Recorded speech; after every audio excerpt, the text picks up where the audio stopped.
They'll be calling you a radical. More breaking news out of Fukushima. The regurgitation, it is so grotesque, it's so sickening, the misinformation that is spread via all news outlets. Oh, one of the Fukushima 50s, this hero has passed, this hero has passed.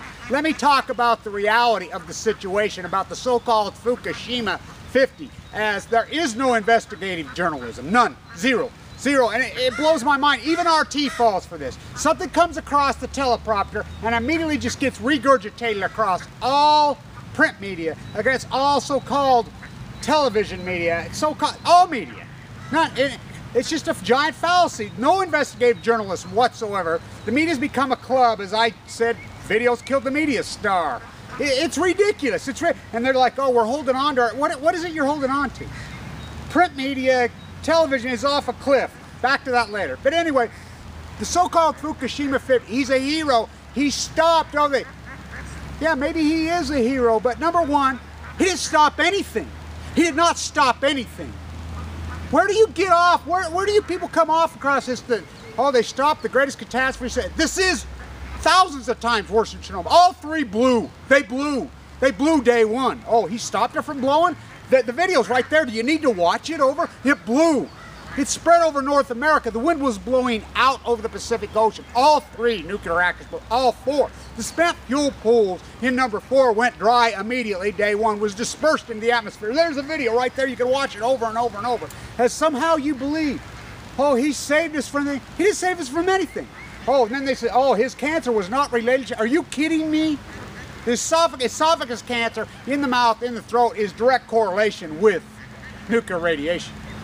One, there was not Fukushima 50. There's Fukushima several hundred. I know for a fact that many of them are already dead. Many, factually. Factually, and everybody says, oh, where do you get...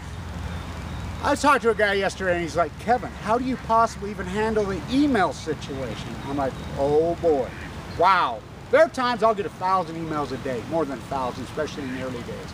I have sources. This has been going on for 850 days now.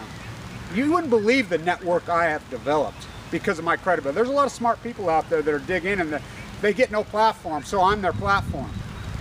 I have whistleblowers inside Japan that you would not believe, right from the top, people that I went to school with, to college with, brilliant people, Japanese, that have fled. They fled immediately in Hong Kong, took their children and fled Tokyo.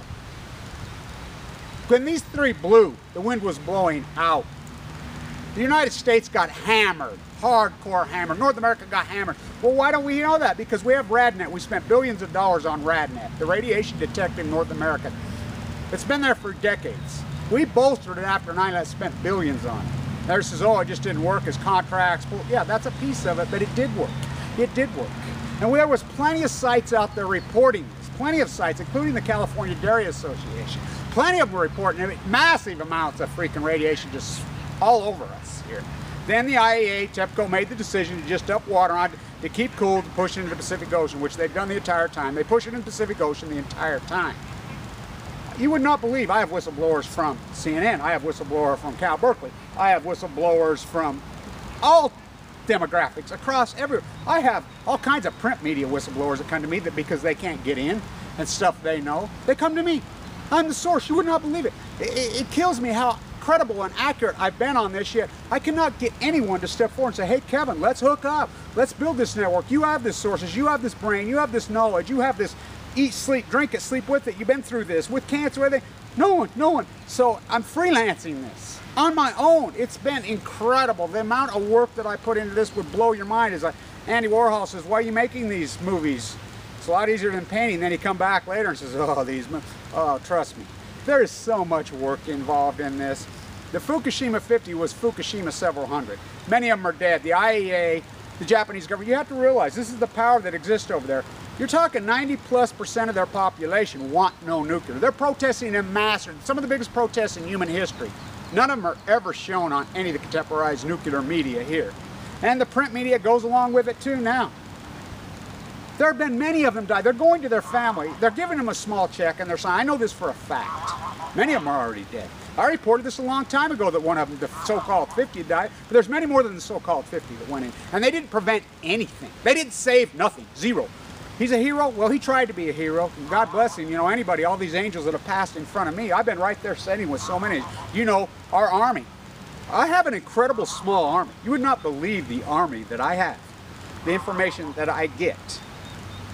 Fukushima, somehow he prevented Chernobyl? Are you kidding me? Nothing was prevented. This is thousands of times Chernobyl. Chernobyl was entombed after how many days? By 580,000 men. Of course, that whole cover-up by the EIA, it just shows you the power that the nuclear industry has in the oncology world. You know, they have journalistic whores all over. They have unlimited sources of funding, unlimited sources of money.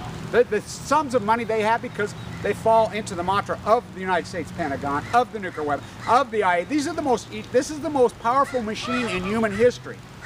Their fingers are in everywhere. They control and own the media. And then we have what we call the lazy media. Black and yellow journalism, as I've termed it. That's my term, black and yellow journalism. Look, for RT, who they've done some pretty good work, they come out and say, oh, one of the Fukushima 50s has passed away and his cancer was not related to all cancer is nuclear fallout. It is directly 100% correlated. 58 years old, you die of second. Oh yeah, that's normal. No, it's not normal. Stop with the freak regurgitation, reading off the teleprompter. There are no investigative journalists, none. So we've accounted. In my early videos, people say, oh, Kevin, my God, that radical crazy thing. I look back on it, I'm glad I used every bit of that. I mean, it's important as a historical document, as people will look back. There's plenty of people that are backing up these videos. And in the future, these videos are going to be watched by future generations. Say, boy, this guy was calling it in a radical extreme detail, which he should have been calling it in a radical extreme detail.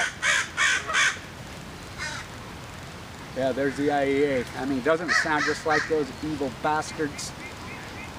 There have been many of these guys die, and there was more than 50, and he did not save anything. Is he a hero? Yeah. Well, so was Paul, so was Carla, so was Tana, all these people that have died right here on this site. I've watched them pass. My survival expectations on me when I went in was less than 1%. As I lived to tell. You know, somebody step up. Let's put this network together. I have the sources. I have the knowledge. I'll go to toe-to-toe with anybody in the world. Anybody in the world, even before I got cancer. It kills me. It literally, well, almost kills me. How you people as print journalists, you tell people as print journalists can just regurgitate whatever and no investigative journalism whatsoever and stand behind your work. I thought credibility was earned. I really did. I thought trust was earned. You are untrusted and then you say, oh, we're holding on to our, you know, contracts, our money. Look at every one of you. Your ratings are falling off the cliff. What is it you're hanging on to? So the alternative, we are the media now, as we've said that forever. Well, let's build a media network. I mean, come on. Get off your ass and help a guy out. I mean, let's do this. There's got to be somebody out there with some wealth, some money, with some integrity. Got to be somebody. Tap into this freaking network I have, this army I have. I mean, the army that I have would blow your mind. The work that I put in this is staggering, staggering. This false misinformation that goes into the engine is beyond dangerous. It's downright evil. You as a journalist that is doing this and regurgitating these lies, this propaganda, you're a propagandic horse.